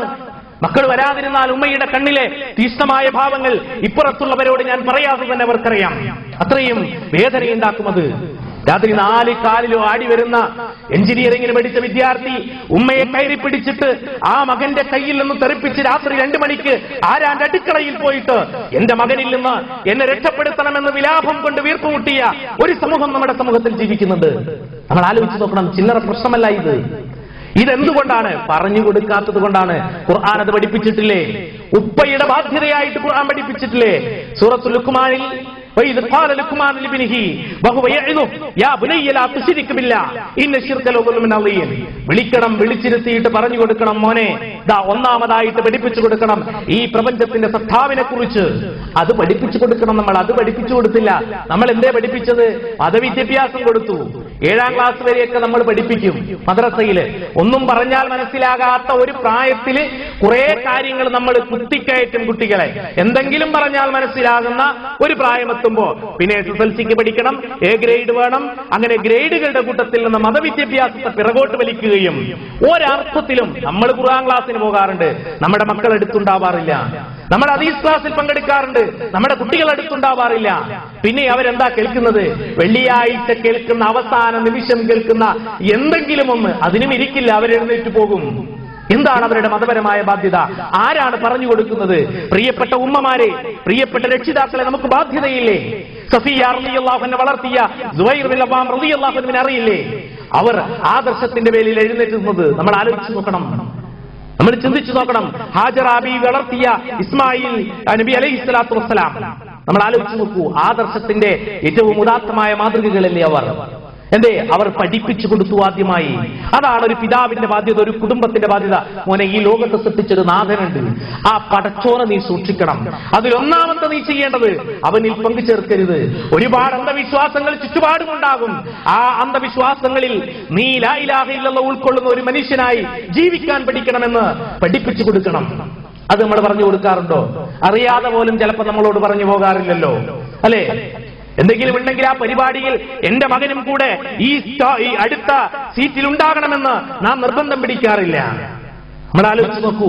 കുട്ടിയായിരിക്കുമ്പോൾ ഇബ്രാഹിം നബി അലൈഹി സ്വലാത്തു വസ്സലാം ഇസ്മായിൽ നബി അലൈഹി സ്വലാത്തു വസ്സലാമിനെ കൂട്ടി നടന്നു, കഅബയുടെ നിർമ്മാണത്തിൽ കൂട്ടി നടന്നു. അവസാനം എന്റെ പൊന്നുമോനെ, നിന്നെ അറുക്കണമെന്ന് അല്ലാഹു എന്നോട് കൽപ്പിക്കുന്നു, ഞാൻ എന്ത് ചെയ്യണം? ഉപ്പയുടെ വാക്കുകൾ തള്ളിക്കളയാൻ കഴിയാത്ത ആ പുന്നാരമോൻ, ആദർശത്തിൽ അധിഷ്ഠിതമായി വളർന്ന ആ പുന്നാര കുട്ടി പറഞ്ഞത് എന്താണ്? ഉപ്പ, അല്ലാഹു എന്താണോ നിങ്ങളോട് പറഞ്ഞിരിക്കുന്നത് അത് നിങ്ങൾ ചെയ്തോളൂ, എനിക്കൊരു പ്രശ്നവുമില്ല. ക്ഷമിക്കുന്നവരിൽ എന്നെ കാണാൻ സാധിക്കും, ക്ഷമിക്കുന്നവരിൽ എന്നെ കാണാൻ സാധിക്കും. ആലോചിച്ചു നോക്കൂ നമ്മൾ, അല്ലേ? അതൊരു കുടുംബമാണ്, ആദർശ കുടുംബം. ഇനിയോ അത് മാത്രമല്ല, ചിലപ്പോൾ മക്കൾ നന്നാവില്ല, ചിലപ്പോൾ എത്ര പറഞ്ഞാലും നന്നാവില്ല, പക്ഷെ പറയുക എന്നൊരു ബാധ്യത നമുക്കില്ലേ? ഏതുപോലെ നൂഹ് നബി അലൈഹി സ്വലാത്തു വസ്സലാമിന്റെ മകനോട് നൂഹ് നബി അലൈഹി സ്വലാത്തു വസ്സലാം കപ്പലിൽ കയറാൻ പറഞ്ഞു, കയറിയില്ല, അല്ലേ? അവര് പോയി. പക്ഷെ ഒരു കപ്പലുണ്ടാക്കിയിട്ട് മോനെ ഇതാ ഇത് രക്ഷപ്പെടുന്ന ഒരു കപ്പലാണ്, ഈ കപ്പലിൽ നീ കയറണമെന്ന് പറയാൻ ധാർമ്മികമായ ബാധ്യത എനിക്കും നിങ്ങൾക്കുമില്ലേ ഈ സമൂഹത്തോട്? ഉണ്ടെന്നാണ് ഖുർആൻ പറയുന്നത്. നമ്മൾ കപ്പലും ഉണ്ടാക്കുന്നില്ല, ആ കപ്പലിൽ കയറിയിട്ട് ദാ ഈ കപ്പലിൽ കയറിയാൽ അള്ളാഹുവിന്റെ അടുത്ത് നിനക്ക് രക്ഷപ്പെടാമെന്ന് പറഞ്ഞു കൊടുക്കുന്ന പിതാവും മാതാവുമില്ല. എൻട്രൻസിൽ പറഞ്ഞേക്കാൻ എന്തൊരു ഉത്സാഹമാണ്! രാവിലെ തന്നെ വേണ്ടെന്നല്ല, എല്ലാം സമൂഹത്തിന് ആവശ്യമാണ്. പക്ഷേ ഖുർആൻ പഠിക്കുന്ന ഒരു സമൂഹം ഉണ്ടാവണ്ടേ? അതുകൊണ്ടാണ് ഖുർആൻ പറഞ്ഞത്, ആദ്യം നിങ്ങൾ സ്രഷ്ടാവിനെ കുറിച്ച് പഠിപ്പിച്ചു കൊടുക്കണം. ഇഖ്റഅ ബിസ്മി റബ്ബിക്കല്ലദീ ഖലഖ ഖലഖൽ ഇൻസാന മിൻ അലഖ് ഇഖ്റഅ വറബ്ബുക്കൽ അക്രം അല്ലദീ അല്ലമ ബിൽ കലം. നിങ്ങൾക്ക് ഈ അത്യുദാത്തമായ എല്ലാ കാര്യങ്ങളും ചെയ്തു തന്നിരിക്കുന്ന സ്രഷ്ടാവിനെ കുറിച്ചുള്ള പഠനം ഒന്നാമതായിട്ട് പഠിപ്പിച്ചു കൊടുക്കണം. അതാണ് പിതാവായ ലുക്മാനുൽ ഹക്കീം തന്റെ മകനോട് പറഞ്ഞ ഒന്നാമത്തെ ഭാഗം. യാ ബുനയ്യ, എന്റെ പൊന്നാര മോനെ, ഇതാ അള്ളാഹുവിൽ നീ പങ്കുചേർക്കരുത്. ഒരുപാട് ആളുകൾ വിദ്യാഭ്യാസ കേമന്മാർ, അവർ ആൾ ദൈവങ്ങളുടെ പിന്നാലെ പോകുന്നു. അവർ സമൂഹത്തിലെ ഒരുപാട് സ്വസ്ഥതയ്ക്ക് വേണ്ടിക്കൊണ്ട് പല വഴിയിലും പോകുന്നു. മുസ്ലിം സമൂഹത്തിലുള്ള വിദ്യാർത്ഥികൾ, ഡോക്ടർമാർ, എഞ്ചിനീയർമാർ സമാധാനത്തിന് വേണ്ടിക്കൊണ്ട് ത്വരീഖത്തുകളുടെ വഴിയിൽ പോകുന്നു. നിലമ്പൂരിലെ കാടുകളിൽ ജീവിച്ചുകൊണ്ടിരിക്കുന്ന കുറെ മുസ്ലിങ്ങളുണ്ട്. അവരിൽ മഹാഭൂരിഭാഗവും നല്ല എഡ്യൂക്കേറ്റഡ് ആയിട്ടുള്ള ആളുകളാണ്. എന്തുകൊണ്ടാണ്? നമ്മൾ ആലോചിക്കണം. ത്വരീഖത്തിന്റെ വഴികളിലേക്ക്, സൂഫിസത്തിന്റെ വഴികളിലേക്ക്, യഥാർത്ഥമായി ഇസ്ലാമിന്റെ വഴിയിൽ നിന്ന് മാറി അന്ധവിശ്വാസത്തിന്റെ പടുകുഴിയിലേക്ക് സമാധാനമില്ലാതെ ലയുന്ന വിദ്യാർത്ഥികൾ പോയിക്കൊണ്ടിരിക്കുന്നത് എന്തുകൊണ്ടാണ്? നമ്മൾ പഠിപ്പിച്ചു കൊടുക്കേണ്ട ആദർശം പറഞ്ഞു കൊടുക്കാത്തതുകൊണ്ടാണ്. അത് നമ്മുടെ ബാധ്യതയാണ്. രണ്ടാമത്തത് എന്താ പറഞ്ഞത് ലുഖ്മാൻ ഹക്കീം? ഇതാ മോനെ, വവസ്സൈനൽ ഇൻസാന ബിവാലിദൈഹി, ഇതിന്റെ ഉപ്പയാണ്, ഇത് നിന്റെ ഉമ്മയാണ് പറഞ്ഞു കൊടുക്കണ്ടേ? നമ്മൾ കഷ്ടപ്പാടിന്റെ വേദനകൾ അവരെ പഠിപ്പിച്ചു കൊടുക്കണ്ടേ? ഇതാ നിന്നെ ഒരുപാട് പ്രയാസം സഹിച്ച് പ്രസവിച്ച നിന്റെ ഉമ്മയാണിത്, ആ ഉമ്മയോട് നീ നന്നായി പെരുമാറണം. ഇത് നിന്റെ ഉപ്പയാണ്. പ്രവാസ ലോകത്ത് ഒരുപാട് കാലം ഇവിടെ നമുക്ക് മണിമേളകൾ പണിതു തന്നപ്പോൾ ഒരു സുഖവുമില്ലാതെ റൂമിന്റെ അകത്തളങ്ങളിൽ കഴിഞ്ഞുകൂടിയിട്ടുള്ള ഉപ്പയാണിത്, ഉപ്പയോട് നിനക്ക് ബാധ്യതയുണ്ട് പറഞ്ഞു കൊടുത്തു. നമ്മൾ ആലോചിക്കണം. എന്നിട്ട് പറഞ്ഞു, യാ ബുനയ്യ ഇന്നഹാ ഇൻ തകു മിസ്കാല ഹബ്ബത്തിൻ മിൻ ഖർദൽ, മോനെ ഒരു കടുകുമണിയുടെ വലിപ്പത്തിലുള്ള തെറ്റ് നീ ചെയ്താൽ, നീ എന്നിട്ടത് പാറയ്ക്കുള്ളിലോ ഭൂമിയിലോ ഏത് ദുനിയാവിൽ കൊണ്ടുപോയി വെച്ചാലും അത് പടച്ചോൻ കൊണ്ടുവരും, അത് പടച്ചു തമ്പുരാൻ കൊണ്ടുവരും, നാളെ പരലോകത്ത് കൊണ്ടുവരും. നമ്മൾ പറഞ്ഞു കൊടുത്തിട്ടുണ്ടോ? നല്ല മൊബൈലുകൾ നമ്മൾ സമാനമായി കൊടുത്തിട്ടില്ലേ? എനിക്കറിയാം, ഒരു വിദ്യാർത്ഥിയുടെ കയ്യിൽ 5 മെമ്മറി കാർഡുകൾ. ഒരു മെമ്മറി കാർഡ് അത് അവന്റെ വീട്ടിൽ സൂക്ഷിക്കാനുള്ളതാണ്. നല്ല മൗലവിമാരുടെ പ്രസംഗം നമ്മൾ വിചാരിക്കും പോലെയല്ല. നല്ല മക്കളാണ്, ഭയങ്കര ഫോർവേഡാണ് ചിലപ്പോൾ തിന്മയിലൊക്കെ.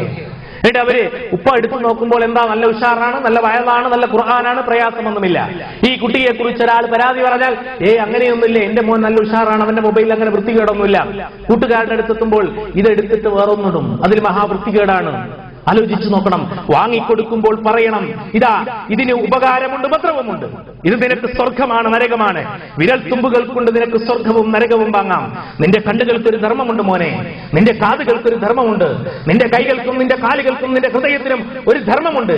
ആ ധർമ്മം ഒന്നാമതായിട്ട് അള്ളാഹുവിനെ സൂക്ഷിക്കുക എന്നുള്ളതാണ്. ആ ധർമ്മം നീ നിർവഹിക്കുന്നില്ല എങ്കിൽ പടച്ചു തമ്പുരാൻ എല്ലാ തെറ്റുകളും നാളെ പരലോകത്ത് കൊണ്ടുവരും. ഈ മൊബൈൽ ഫോൺ വാങ്ങിത്തരുമ്പോൾ, അല്ലെങ്കിൽ ഈ കമ്പ്യൂട്ടർ വാങ്ങിത്തന്ന്, ഈ ലാപ്ടോപ്പ് വാങ്ങിത്തന്ന്, ഇന്റർനെറ്റ് സൗകര്യങ്ങൾ നിനക്ക് ഒരുക്കി തരുമ്പോൾ ഒരു വേള ഒരു പക്ഷേ നിനക്ക് ഈ ഉപ്പയെ പറ്റിക്കാം, നിനക്ക് ഉമ്മയെ പറ്റിക്കാം, നിനക്ക് നിന്റെ അധ്യാപകരെ പറ്റിക്കാം, നിന്റെ കൂട്ടുകാരെ പറ്റിക്കാം. പക്ഷേ ഉറക്കമില്ലാത്ത പ്രപഞ്ചനാഥനെ പറ്റിക്കാൻ നിനക്ക് സാധിക്കുകയില്ല മോനെ എന്ന വിശാലമായ ഒരു വീക്ഷണം നമ്മുടെ മക്കളിൽ ഉണ്ടാക്കിയെടുക്കേണ്ടത് നമ്മളാണ്. രക്ഷിതാക്കളെ ചിന്തിക്കുക. അങ്ങനെ നമ്മൾ പറയാറുണ്ടോ? നമ്മൾ ആലോചിക്കുക, നമ്മൾ ചിന്തിക്കുക. നമ്മുടെ ബാധ്യത അവസാനിക്കുന്നില്ല. ഈ ബാധ്യതകൾ കൃത്യമായി നമ്മൾ പറഞ്ഞു കൊടുക്കണം അവർക്ക്. എന്തെല്ലാം തെറ്റുകൾ, എന്തെല്ലാം വൃത്തികേടുകൾ ചെയ്യുന്നു. ഈ അടുത്ത് ഞാൻ ജോലി ചെയ്യുന്ന സ്ഥലത്ത് നിന്ന് ഒരു അങ്ങകല മലപ്പുറം ജില്ലയിലെ ഒരു പ്രസിദ്ധമായ എഞ്ചിനീയറിംഗ് കോളേജിന് പഠിക്കുന്ന വിദ്യാർത്ഥി, വീട്ടിൽ നിന്ന് ഹോസ്റ്റലിൽ താമസിക്കുന്ന, വൈകുന്നേരം കോളേജ് കട്ട് ചെയ്ത് മാഹിയിലേക്ക് വന്നിട്ട് ആ മാഹിയിൽ നിന്ന് മദ്യക്കുപ്പിയുമായി പോകുമ്പോൾ ഫറൂഖിലെത്തിയപ്പോൾ ഇതിന്റെ ട്രെയിനിന്റെ അവിടെ പ്ലാറ്റ്ഫോമിന്റെ അടുത്തിരുന്നപ്പോൾ പ്ലാറ്റ്ഫോമിൽ കാല് കുടുങ്ങിയിട്ട് കുട്ടി തെറിച്ചുപോയി. കുട്ടിയെക്കാളും വേഗത്തിൽ പൊട്ടിയത് 5 കുപ്പികളാണ്. നമ്മൾ ആലോചിച്ചു നോക്കണം. മുസ്ലിം കുടുംബത്തിലെ നമ്മൾ കാശ് കൊടുത്ത് പഠിപ്പിക്കുന്ന നമ്മുടെ വിദ്യാർത്ഥികളുടെ ചിത്രമാണിത്. ഒറ്റപ്പെട്ട ചരിത്രമല്ല, നല്ലവരുമുണ്ട്, ഇല്ലെന്ന് ഞാൻ പറയുന്നില്ല. പക്ഷേ നാം ഭീതിയോടെ കാണണം ഇതിനെ, അല്ലെ? സ്കൂളിലേക്ക് വന്ന ഒരു കുട്ടിയുടെ നൈറ്റ് ക്ലാസ്, നമ്മുടെ കേരളത്തിൽ 10ാം ക്ലാസ്സിലെ കുട്ടികൾക്ക് നൈറ്റ് ക്ലാസ് ഉണ്ടാവാറുണ്ട്. ഒരു ദിവസം ഒരു കുട്ടി വൈകി വന്നു. അപ്പൊ അധ്യാപകൻ എന്താ മോനെ വൈകിയത്, ഇന്ന പ്രശ്നമാണ്, എന്നാൽ നീ പോയിക്കോ എന്ന് പറഞ്ഞ് സാധാരണ ഇങ്ങനെ ഒരു അടിക്കാറുണ്ടല്ലോ. അങ്ങനെ അടിച്ചപ്പോൾ പാന്റിന്റെ പോക്കറ്റിൽ നിന്നും ഒരു സഞ്ചിക്ക് ഒരു പാക്കറ്റിന് അടി കൊണ്ടു.